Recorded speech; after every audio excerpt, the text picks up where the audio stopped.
Okay, we are here again with Eyes of the Universe. This is Michael McCullough, your host of the show. And we're always talking about innovation, ideas, ways to think, being creative, opening your mind to new things, and be able to better the world with the ideas that come from your mind. And so today, we're talking about why STEAM over STEM education. And so, for those of you who don't know, STEM education, STEM, science, technology, engineering, and math, is taught in schools as a way to combine a lot of things to make the kids more technically proficient.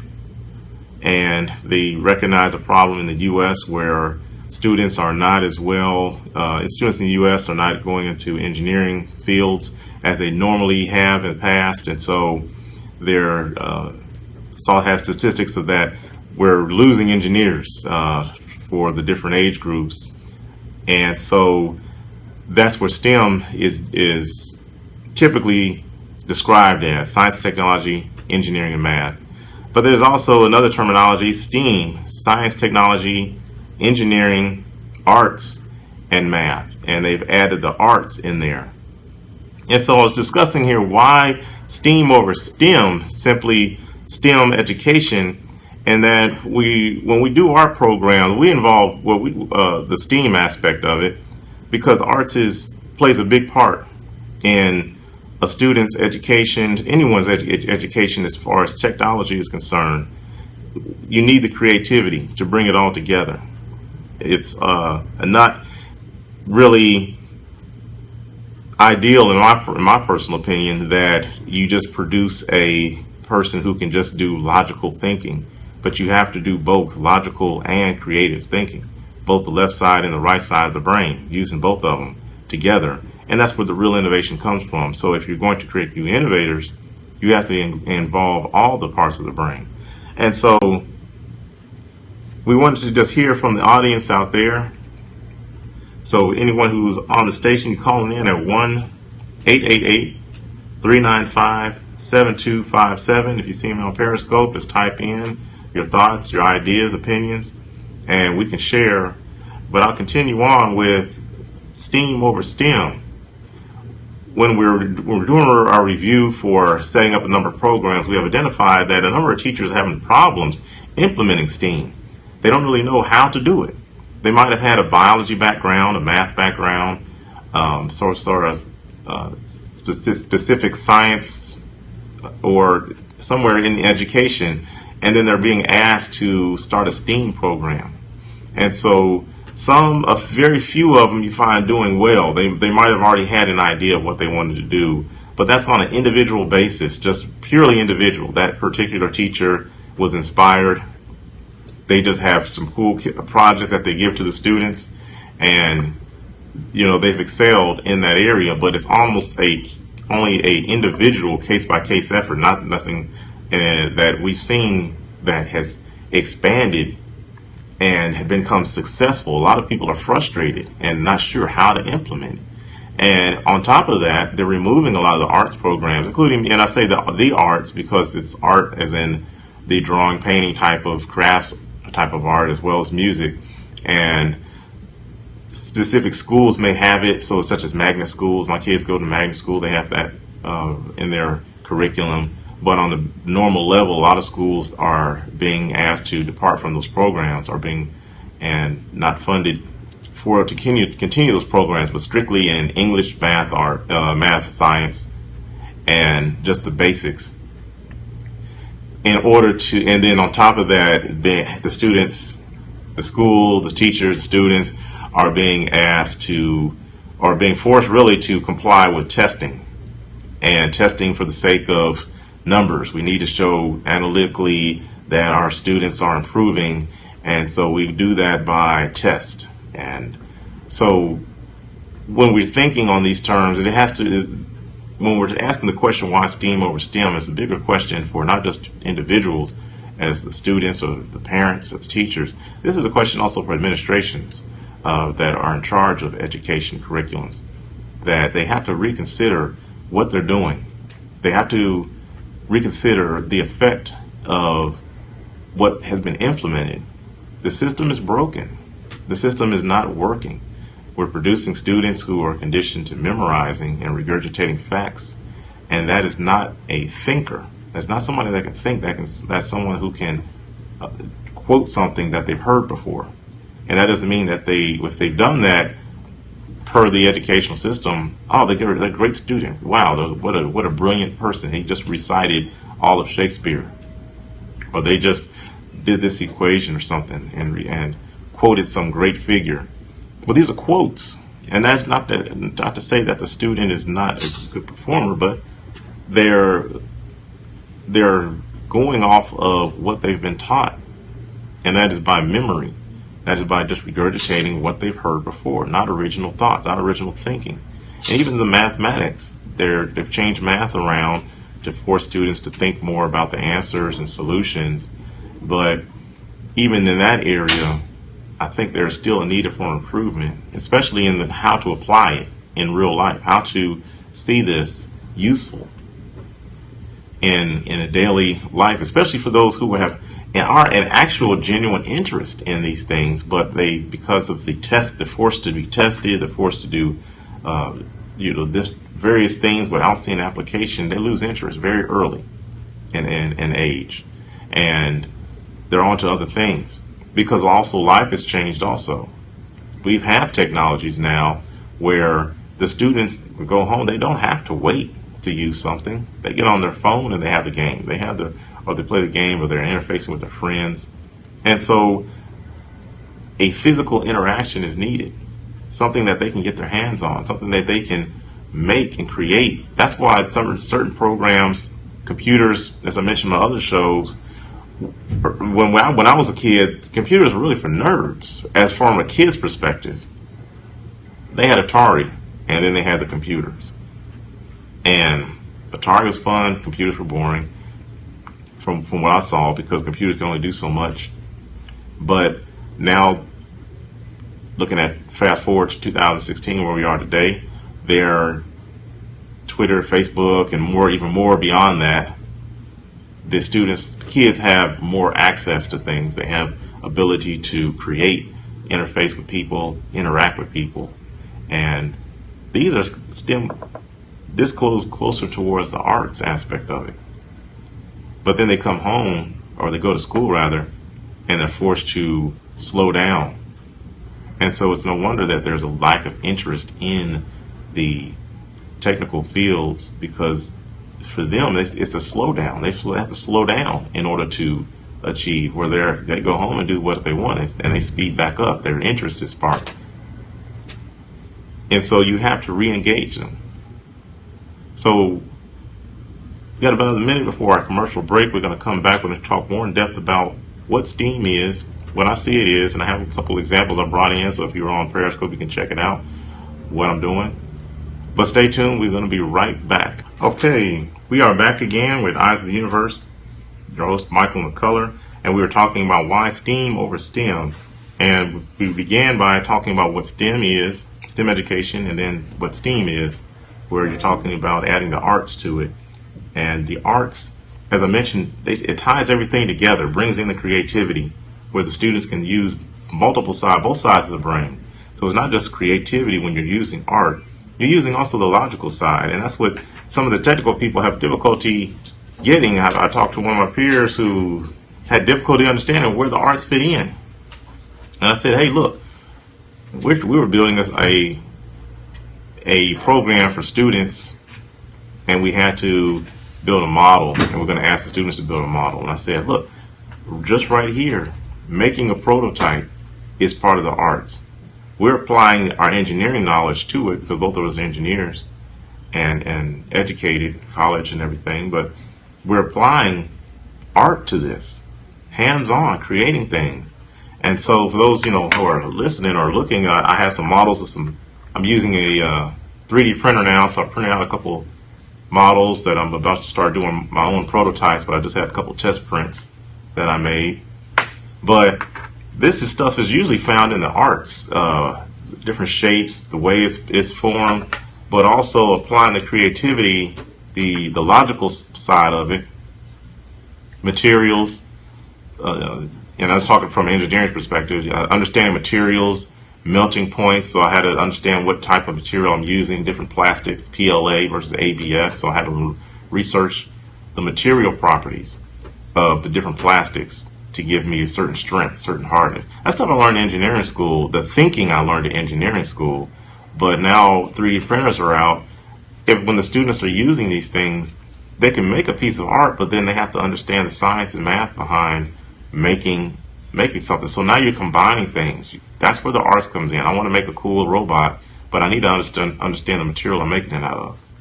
And so in the fun of making a robot, the student is learning the engineering behind it, materials, strength, the certain shapes. You can only print in a certain form. So all of these things, here's a little chess pieces, and so mine didn't come out right. So they're learning to fail. So I was learning my own failure experiences, but you're learning to experiment, prototype with things. And so in the perspective of having fun doing being creative, I'm also re-engaging my logical side.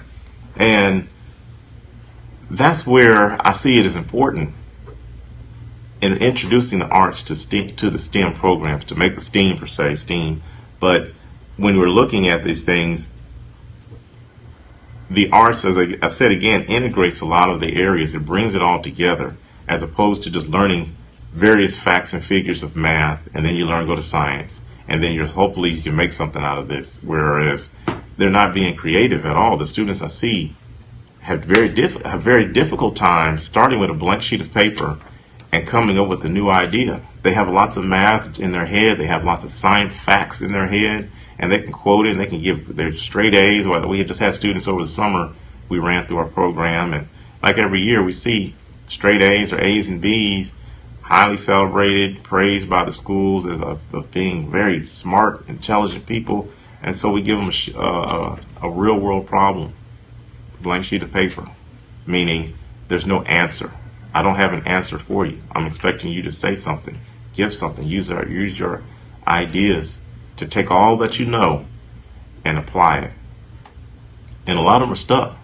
And once in a while, you may have one or two in each class that actually quit because it's so hard for them. They have not been challenged to think in this way.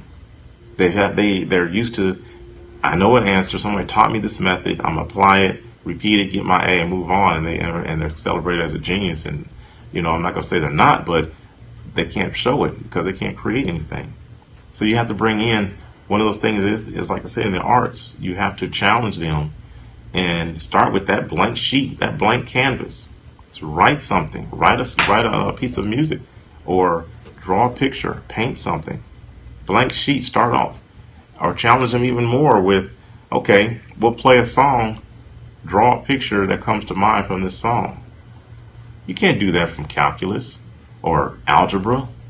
You can't do that from a history class. You can recreate something that you've heard before, and certainly you can do some mathematics to make a picture. We've done that before in school. But to actually come up with it on your own is very difficult, and those skills are only taught in the arts, which is also the type of thinking that's going to show its face in the real world. When the boss says, hey, look, thank you for coming as an engineer at such and such technology company, we're developing this thing and need you to make this. Not been done before, we're trying to beat our competitors, and we need you to make this. Or you have an idea, hey, how do we stop cancer? There's no answer for that. It's not found anywhere. It's going to take creative thinking on top of logical thinking combined. But just quoting a bunch of equations is not going to work. You have to be able to apply it. And once again, the arts brings all that together, makes you think in multiple ways. I'm not a music person. I do audio work sometimes, but I never played an instrument. But even music, they combine the logic with the creativity. There's a form and a fashion to a rhythm, but also the creativity makes a new song. You can make a new song off a few notes, and you can make endless numbers of songs just by a few notes. And the music people know that. But that's where the creativity, that's why music is so beautiful, because they can just take a few key notes and just make a whole melody and a new song, but also following a certain rule to make one country versus hip hop because of a rhythm, same notes, but you've done it, you sequenced it differently. So that's the logical side. I'm going to make this hip hop song versus a country music song, and probably have the same lyrics. So it's following a certain pattern, but you know the rules, and so you know the rules that make hip hop versus the rules that make the country, and then combine the creativity, and you can flip back and forth. I mean, there's probably some people out there that could do that. I'm quite sure that could flip back and forth in the same song. So those are really creative individuals, come up with a song on the fly, but they're applying logic and creativity at the same time. And then those who are making musical instruments create a new instrument. You have to have some kind of understanding of all areas to even start making a new instrument. So what we want to challenge the administrations with is to add the arts to it. You're going to see a big change in the outcome of your programs, because what you have so far is not working.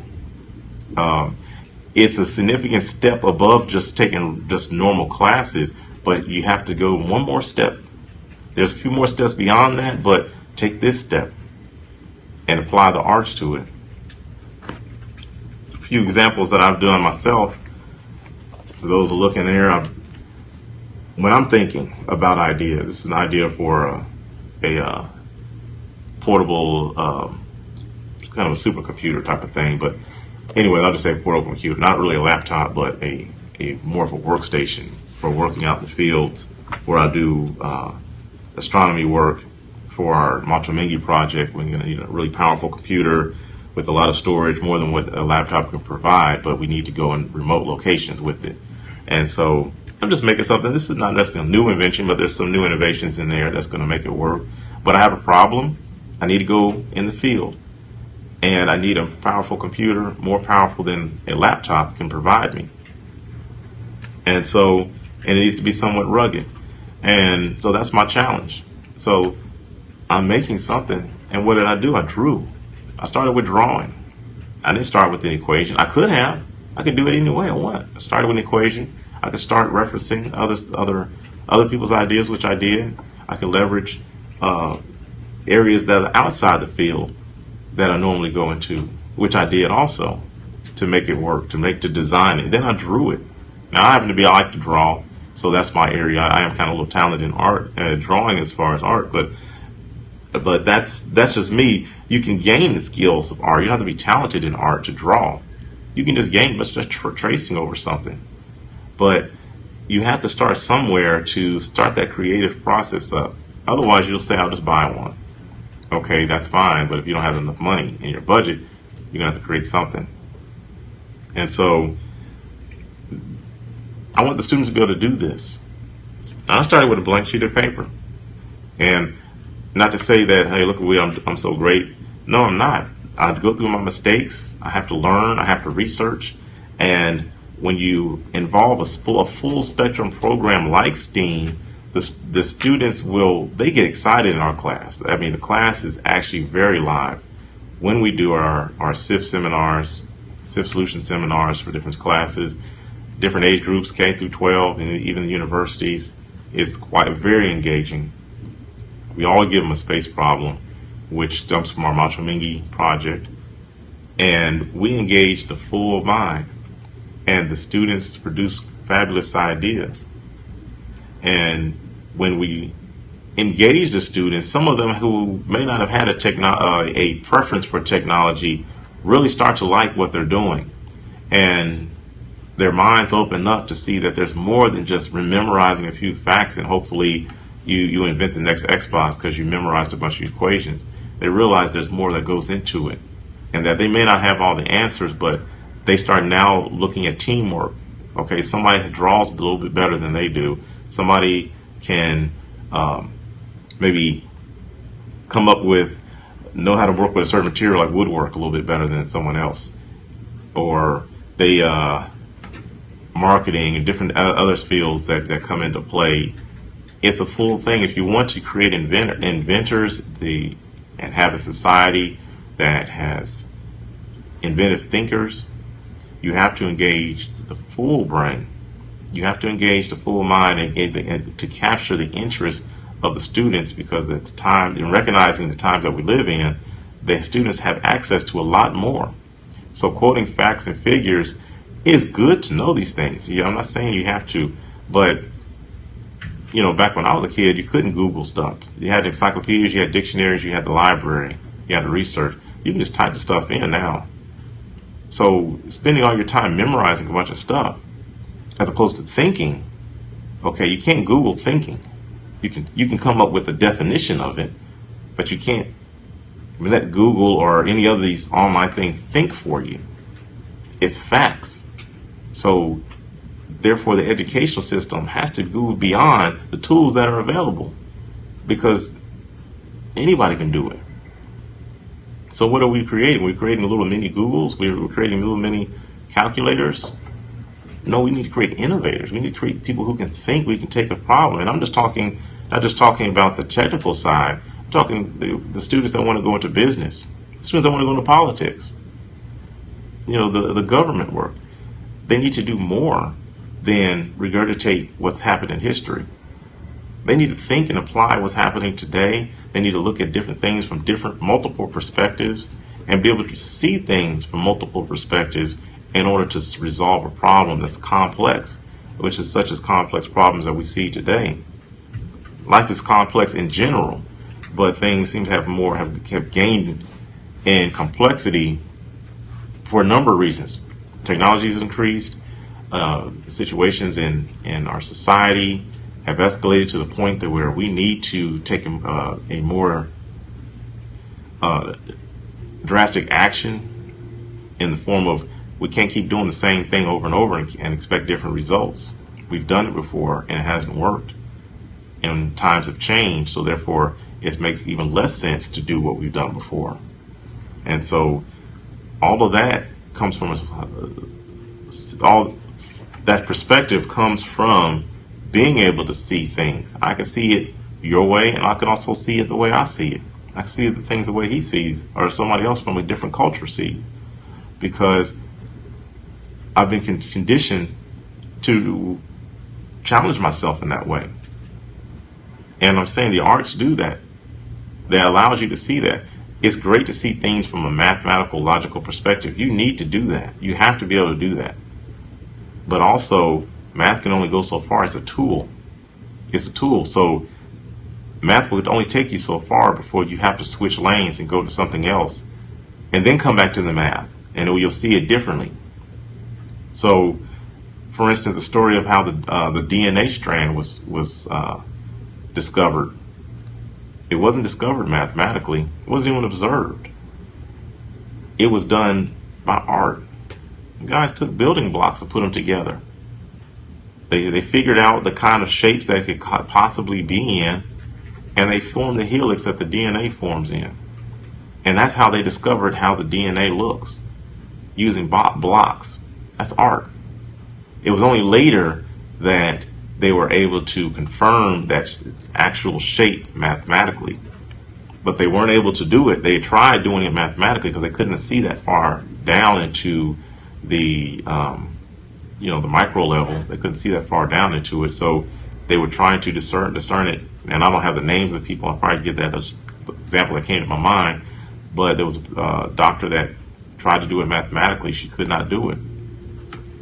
But the two gentlemen that were able to put it together formed up the shape, and later on she re-teamed with those guys and was able to, once she saw it, she understood how to do the math, and she was able to prove it mathematically. So math and the arts, they have to tie it together so that they can trade off. You switch from one to the other. You switch back and forth, and that's what the students should be doing. They should be able to flip back and forth using one, just like tools in the toolbox. You can't just use one tool all the time and expect to build something.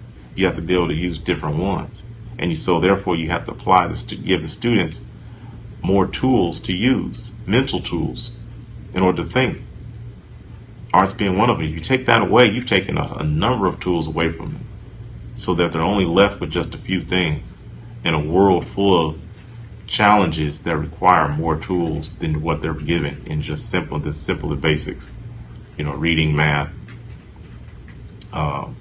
reading and math. I guess English and math, I guess, in the United States, but you need more than that. So I encourage those who are in charge, those who are listening, those who are teachers, to don't be discouraged, but and start incorporating some artisticness element to your STEM classes, because when you take them away, it's the students are, but obviously they're having trouble even cutting paper, and these are almost teenagers because they took the arts out. They're the simple things that are simple, almost brainless to us because we had art. It's difficult because they didn't have it. They don't know how to do it. So when you ask them to make a paper airplane, they're probably struggling because they haven't done anything in art. So I encourage you all to start adding that into it, and you'll see a different result in the students. You'll probably engage a few more that weren't engaged before, because you're doing more than just quoting a bunch of mathematical figures or science figures. You're actually engaging them. So have them create something fun, something that they can relate to. So that's why I say why STEAM over STEM is because it's going to engage more people, get them to thinking more in different ways, and it's fun. When students are having fun, they're going to learn more. They're going to be happy about what they're learning, and they'll see it from their own perspectives. I'm a space guy, but not everybody's into space like me. But we engage a lot of people into space because we make it fun. We bring it down to the basics so that they can see it from their perspectives. So I'm going to wrap the show up with that. Be thinking about that. We're going to probably continue with this conversation. I'll probably bring I like to bring some teachers in to give them their perspective of how the challenges that they've seen in trying to implement STEAM in their classes, some of the limitations that they're encountering because of the testing, the pressure of constant testing, and just share with their perspective. So hopefully this will be encouraging, that you're not only a teacher out there who's struggling, or a parent who's also struggling, or a student who's struggling. There's a number of people around the country who are struggling with this, and the more people who get involved with the solution, adding the arts, encourage you to talk with us about SIF, because it's a wonderful program that gels all of this, even the arts, together to help the students to think and become innovators, which is what the STEM was intended to do. It's just not complete. So stay tuned for next week. We're going to talk a little bit more about it. And if you're a teacher, feel free to call in, email me, mccumic@gmail.com. Email me, let me know what your thoughts are, and hopefully we can probably get you on the show and tell us about what you've seen as a teacher, your challenges in trying to implement these programs to your students, if they like them, if they're bored, or you may have found the answer in your particular class and found a way to get your students interested in to become engineers or scientists or artists or a number of things. So we're going to continue on next week. So take care. God bless. Have a great weekend.